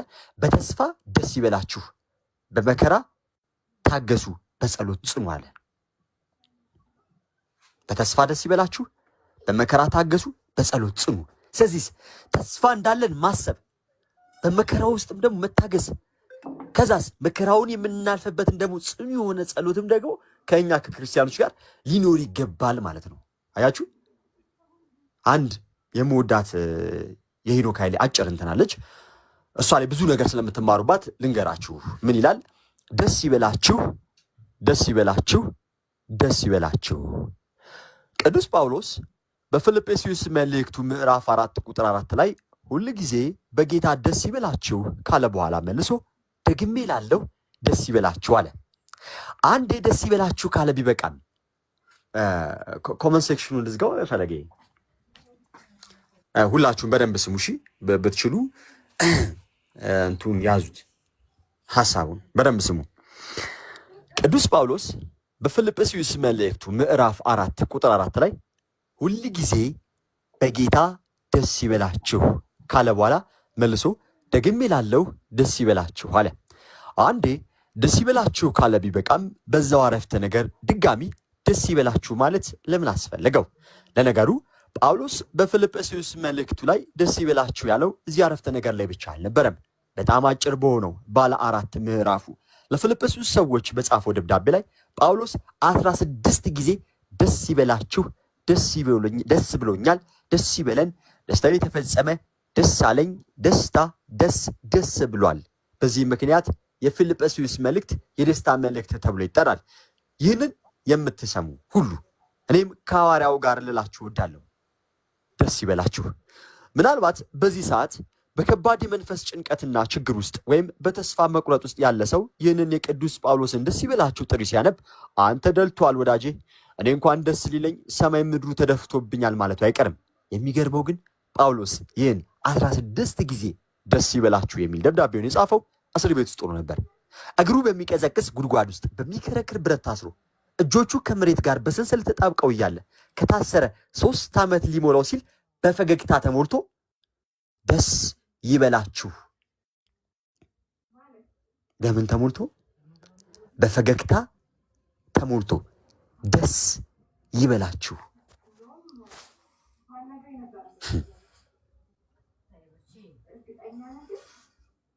እስር ቤት ውስጥ ያለ ሰው ደብዳቤ እንዲጽፍ እድል ቢሰጠው ምን ብሎ የሚጽፍ ይመስላችኋል? የእስር ቤቱ አበሳ፣ የወይኑ ምስጢሮች፣ ገራፊዎችና ጭካኔያቸው፣ የግርፋቴ ጠባሳዎች የሚል አይነት የደረሰበትን ስቃይ የሚገልጽ መጽሐፍ አይጽፍ ይሆን? ያም ባይሆን ለቤተሰቦቹ ሲጽፍ አረ ቁንጫውን አልቻልኩትም፣ ምግቡም አልተስማማኝም፣ አልጠየቀችኝም፣ ደህና አይደለችም፣ እነንቱ እኔ ግን የማይጠይቁኝ ለምን ይሆን? እኔ ለነርሱ ጊዜ እንዲህ ነበርኩ፣ ነግበኔ አይሉም ወይ? ያስተዛዝበናል፣ ይህም ቀን ያልፍናል የሚል ይዘት ያለው ሊሆን ይችላል። ይህም ባይሆን እንኳን ከእስር ቤት ውስጥ ሆኖ 16 ጊዜ ደስ ይበላችሁ የሚል ደብዳቤ ጽፎ ለቤተሰቡ የሚልክ ሰው አይኖርም። እንደዚያ እንኳን ብሎ ቢጽፍ እንኳን ቤተሰቦቹ ወይኔ አእምሮ የተነካ ነው ልጄ፣ እነዚህ ሰዎችማ የሆነ ነገር ሳይወጉት አይቀሩም፣ ራሱን ሊያጠፋ ይሆን ብለው ይጨነቃሉ እንጂ የእስር ቤቱን እንኳን ደስ አላችሁ ከቁም ነገር ቆጥረው እንኳን አብሮ ደስ አልን አይሉ። ቅዱስ ጳውሎስ የጻፈውን ደብዳቤ ግን ቤተክርስቲያን ከማንበብ አልፋ ካተችው። ቅዱስ ጳውሎስ ያለ እስር ቤት ውስጥ በስቃይ አልነበረም። ቅዱስ ጳውሎስ ደስ ያለው በእስር ቤቱ በስቃዩ አልነበረም። ደስ ይበላችሁ ያለው በጌታው ነው። ከሚደርስበት መከራ በላይ የደረሰለት ፈጣሪ ይበልጦበት ውስጡ በደስታ ተሞልቶ ስለፈሰሰ ከታሰሩት አልፎ ውጭ ላሉት ደስታ እስከመመኘት ደረሰ። ጭንቅ ጥብብ ብሎ ይህንን የምትሰማ ወንድሜ ሆይ ጳውሎስም እንዳንተ ጭንቅ ላይ ሆኖ በጌታ ደስ ይበልህ እያለ ነው። እግዚአብሔርን ስታስብ መከራ ሁሉ ትንሽ ይሆናል። ጳውሎስን በቀዝቃዛ ጉድጓድ ውስጥ ሆኖ ደስታ በደስታ ያሰጠመው ፈጣሪውን አስቦ ነበር። እግዚአብሔር ከእርሱ ጋር ስለነበረ ውጭ ላሉት ክርስቲያኖች በደስታ ጸልያለሁ አለ። እርሱ በሌለበት በተለያየ ምክንያት ወንጌል የሚሰብኩ ሰባኪያን በመብዛታቸው ክርስቶስ ይሰበካልና ደስ ብሎኛል አለ። እስር ቤት ውስጥ መልተው ላልጠየቁት ሰዎችም አሁን ከጊዜ በኋላ ስለኔ እንደገና ልታስቡ ስለጀመራችሁ በጌታ እጅግ ደስ ይለኛል፣ ጊዜ አታችሁ እንጂ ማሰብ ስታስቡ ነበር እያለ በደብዳቤ አጽናንቷቸዋል። የዚህ ሁሉ ደስታ ምንጩ ግን ከመከራው በላይ እግዚአብሔርን ማየቱ ነበር። እምነት እንዲህ ነው። ጳውሎስ እግር ከወርች ከምታሰሩ በላይ ያየው ጌታውን ነበር። ዳንኤል ከአንበሶቹ ጋር ሲተኛ ያየው የአንበሶቹን ጥርስ ሳይሆን ፈጣሪውን ነበር። እስጢፋኖስ ድንጋይ ሲወርድበት ገለባ የመሰለው ጠላቶቹ በቀኝ እጃቸው ከያዙት ትልቅ ድንጋይ ይልቅ በእግዚአብሔር አብ ቀኝ ያለውን እየተመለከተ ስለነበረ ነው። ወዳጄ ምናልባት በሕይወት የተጫነ ድንጋይ ሊውጥህ የቀረበ አንበሳ አይጠፋም። ጳውሎስና እርሱን መሳይ ቅዱሳን ግን ጥሪ ያቀርቡላል። ሁል ጊዜ በጌታ ደስ ይበልህ። ክርስትና የመጨፍገግ ሳይሆን የደስታ ሃይማኖት ነው። የተፈጠነው ለደስታ ነበር። እግዚአብሔርም ማንም የማይነጥቀውን ደስታ የሚሰጥ አምላክ ነው። ለእግዚአብሔር በደስታ ተገዙን ተብለናል። መዝሙር 100 ቁጥር 2 ላይ ወንጌል የምስራች ነው። ወንጌል የሚጀምረው ድንግሊቱን ደስ ይበልሽ እረኞቹንም ደስ ይበላችሁ በማለት ነበር።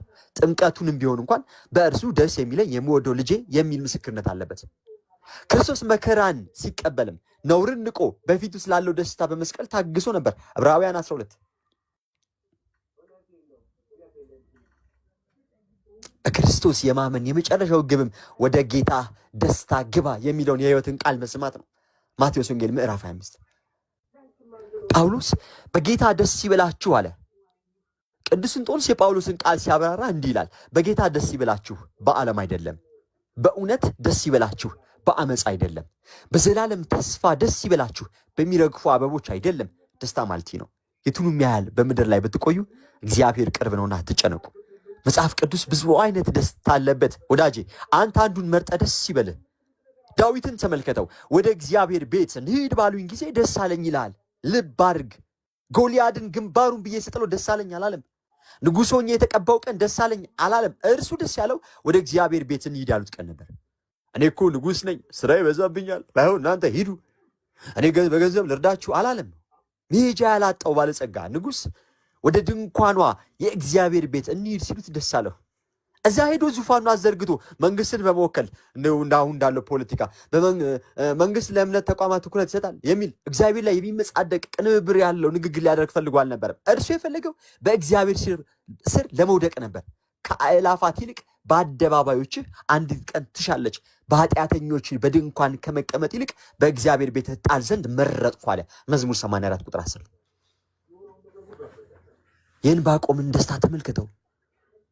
ምንም እንኳ በለስም ባታፈራ በወይንም ሐረግ ፍሬ ባይገኝ የወይራ ስር ቢጎድል እርሾችም መብልን ባይሰጡ በጎች ከበረት ቢጠፉ ላሞችም በጋጥ ውስጥ ባይገኙ እኔ ግን በእግዚአብሔር ደስ ይለኛል፣ በመድኃኒቴ አምላኬ ሐሴት አደርጋለሁ። ሐሴት አደርጋለሁ ይለዋል።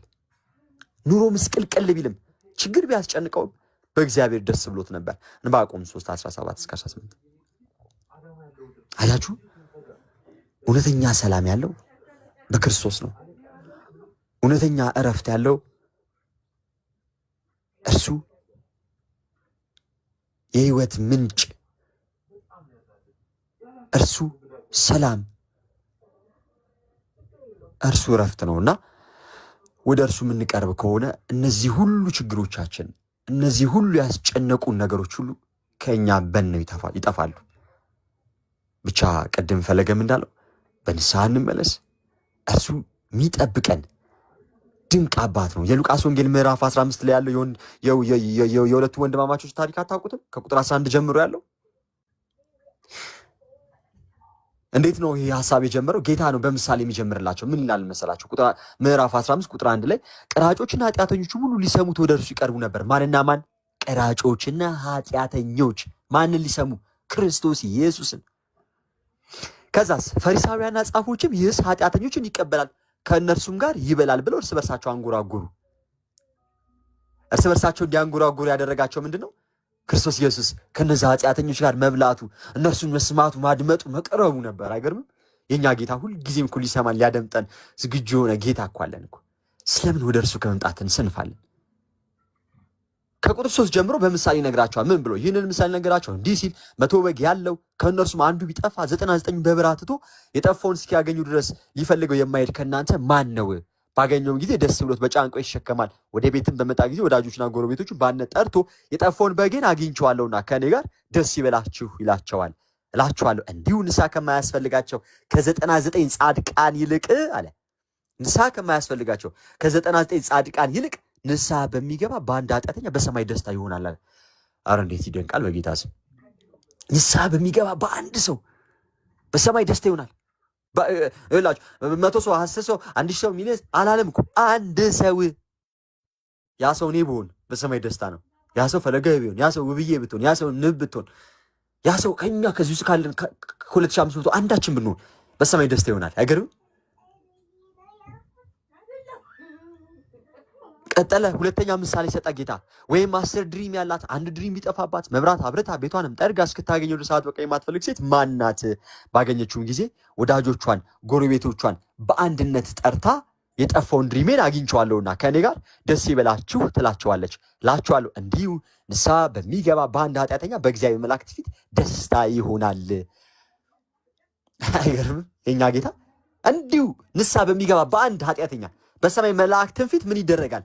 ደስታ ይደረጋል። ቁጥር 11 ላይ እንዲህም አለ። ሶስተኛ ምሳሌ ሰጣቸው ጌታ። አንድ ሰው አለ 2 ልጆች ነበሩት። ከነርሱም ታናሹ አባቱን አባት ሆይ ከገንዘብ የሚደርሰኝን ክፍል ስጠኝ አለው። ገንዘቡንም አካፈላቸው። ከጥቂት ቀንም በኋላ ታናሹ ልጁ ገንዘቡን ሁሉ ሰብስቦ ወደ ሩቅ አገር ሄደ። ከዚያም እያባከነ ገንዘቡን በተነ። ሁሉንም ከከሰረ በኋላ በዚያች ሀገር ጽኑ ረሃብ ሆነ። እርሱም ይጨነቅ ጀመር። ሄዶም ከዚያች ሀገር ሰዎች ከአንዱ ጋር ተዳበለ።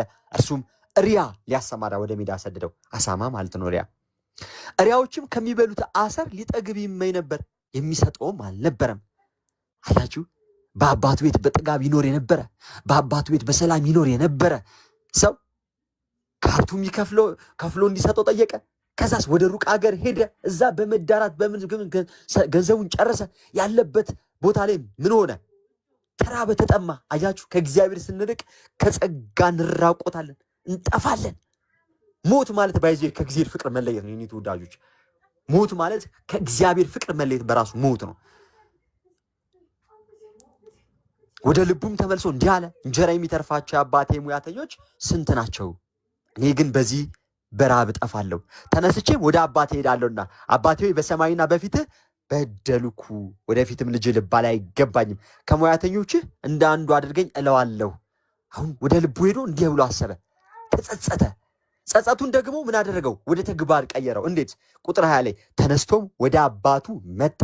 እርሱም ገና ሩቅ ሳለ አባቱ አየውና አዘንለት። ሮጦም አንገቱን አቀፈውና ሳመው። አገርም የሚሄድን አባት ምን አባ ልሰራ መጣ አለው? አላለው። ደግሞ የቀረውን ልትካፈል መጣ? ገንዘብን ጨርሰ መጣ አለው? አላለው። እርሱ ግን ምን አለ? በውጪ ሁላ ቆሞ ይጠብቀው ነበር። የማንን መመለስ? የልጁን መመለስ ይጠብቅ ነበር።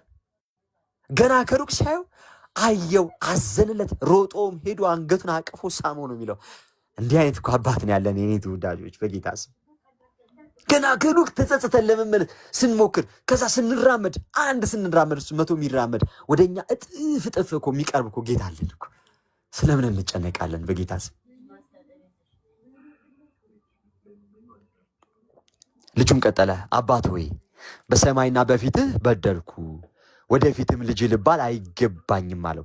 አባቱ ግን ባሪያዎቹን አለ፣ ፈጥናችሁ ከሁሉ የተሻለ ልብስ አምጡና አልብሱት፣ ለእጁ ቀለበት ለእግሩም ጫማ ስጡ። በደንብ አስተውሉ የኔ ተወዳጆች። እርሱ የመጣው ልጁ ምን ለመሆን ነበር? ከባሪያዎቹ እንዳንዱ፣ ከአገልጋዮቹ እንዳንዱ እንዲያደርገው ነው። ለምን? ልጁ ልባል አይገባኝም ብሎ ባሪያ ለመሆን መጣ። አባቱ ግን ምን አድርጎ ተቀበለው? እንደ ንጉሥ ተቀበለው። እንዴት? አባቱ ግን ባሪያዎቹን አለ፣ ምን? ፈጥናችሁ ከሁሉ የተሻለ ልብስ አምጡና አልብሱት፣ ለእጁ ቀለበት ለእግሩም ጫማ ስጡ። የሰበውን ፍሪዳ አምጥታችሁ ረዱት፣ እንብላም ደስም ይበለን። ይህ ልጄ ሞቶ ነበርና ደግሞም ሕያው ሆኗል፣ ጠፍቶም ነበር ተገኝቷልም፣ ደስ የሚላቸው ጀመር ይላል። ስለ ቃሉ የቃሉ ባለቤት ልዑል እግዚአብሔር አምላክ የተመሰገነ ይሁን። ደስ የሚላቸው ጀመር። ይህ ልጄ ምን ብሎ ነበር? ሞቶ ነበር፣ ደግሞም ሕያው ሆኗል፣ ጠፍቶም ነበር ተገኝቷል፣ ደስ የሚላቸው ጀመር ይላል። ስለዚህስ የተወደዳችሁ ውድ ክርስቲያኖች ኑ ወደ ጌታ ቅረቡ፣ ወደ ቤተክርስቲያን ፈለገ እንዳለው ቅረቡ። የዛን ሰዓት እውነተኛውን ሰላም ከዛስ እኔ የምሰጣችሁ ሰላም ዓለም እንደሚሰጣችሁ አይደለም ያለን ጌታ ኢየሱስ እርሱን እውነተኛውን ሰላም እናገኛለን። እግዚአብሔር አምላክ በነገሮች ሁሉ ያግዛችሁ፣ ያበርታችሁ፣ ያጠንክራችሁ፣ ተስፋውን ያሳያችሁ። አይዛችሁ፣ በርቱ። ዛሬ ሁልጊዜም እንደምናውቀው ሕፃናት የሚሞቁት ተወዳጇ ጣፋጯ ፀሐይ፣ ብዙዎች የሚሞቋት ያቺ ጣፋጯ ፀሐይ፣ ከብርድ የምታላቅቀን ያቺ የምትወደዷ ፀሐይ ብታምኑም ባታምኑ የሚያስፈራውን ያንን ድቅድቁን ጨለማ አልፋ ነው የምትመጣው። ሊነጋ ሲል ሁል ጊዜ ምን አለ? ጨለማ አለ። ስለዚህ አሁን የምታልፉት መከራ፣ አሁን የምታልፉት ይህ አስቸጋሪ ጊዜ ምናልባት ነገ ወደ ተሻለ ቦታ የምታልፉበት ድልድይ ሊሆናችሁ ይችላልና በአንዳችስ እንኳን ተስፋ እንዳትቆርጡ በእግዚአብሔር ታመኑ። ሮሜ 12 ላይ እንደሚለን በተስፋም ደስ ይበላችሁ፣ በመከራ ታገሱ፣ በጸሎት ጽኑ። እግዚአብሔር አምላክ በነገሮቹ ሊያግዘን።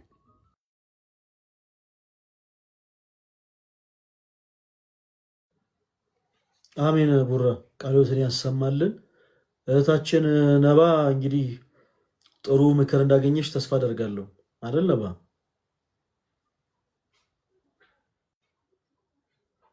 ነባ ማይክሽ ሚውት ነው።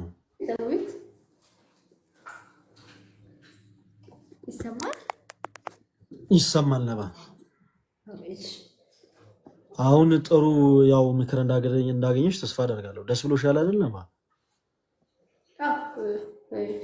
አልኩ አሁን እናንተ ምክሩ በጣም እንትን ለኔ ግን የራሴ ደግሞ እንትን የሚለው የራሴ የውስጥ አለ ገብቶሃል። ያው ቀስ በቀስ እንቁላል በእግሯ ትሄዳለች የሚባለው ሁሉ ነገር በሂደት ነው። ትክክል። መልካም በርቺ።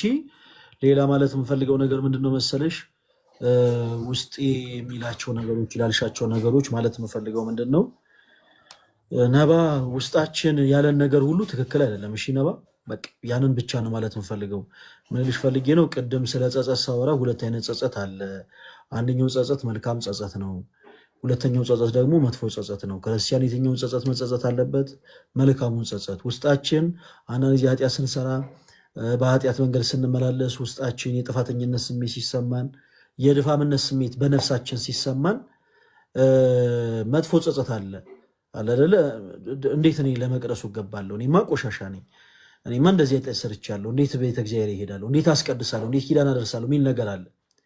ውስጣቸው ሰዎች እንዲህ አይነት ነገር ስለተሰማቸው ትክክል ነው ማለት አይደለም ነው። እሺ ሰዎች ውስጣቸው ያላቸው ነገር ሁሉ ትክክል አይደለም። ለምሳሌ የሚሰርቅ ሰው ውስጡ ስረቅ ስላለው ነው የሚሰርቀው። የሚዘሙት ሰው የሚዘሙተው፣ የሚያመነዝረው፣ ነፍስ የሚያጠፋውም ሰው ነፍስ የሚያጠፋው ያ ሐሳብ በመጀመሪያ መነሳሳቱ የሚጀምረው ከውስጡ ነው እና ውስጣችን የሚለን ነገር በአጠቃላይ ትክክል ነው ማለት አይደለም። እሺ ነባ ያቺን ደግሞ አድ እንድታረያ ትፈልጋለሁ። በርቺልን፣ እግዚአብሔር ያበርታሽ። ልክ እንዳልሽው ያው እንቁላል ቀስ እያለች በእግሯ ትሄዳለች፣ ነባም ደግሞ ቀስ እያለች ወደ ክርስቶስ ኢየሱስ ትቀርባለች ብለን እናምናለን። ጌታ ይርዳሽ እህታችን ነባ። ከልብ አመሰግናለሁ። አስተያየታችሁን መልካምነታችሁን ስለሰጣችሁኝ ኮሜንቶቹን ከልብ አመሰግናለሁ። ከታች ወደ ሶቹ ደግሞ እሺ እንግዲህ ጥያቄ ምናምን ካላችሁም ደግሞ አዳምጣለሁ። በርቱልኝ።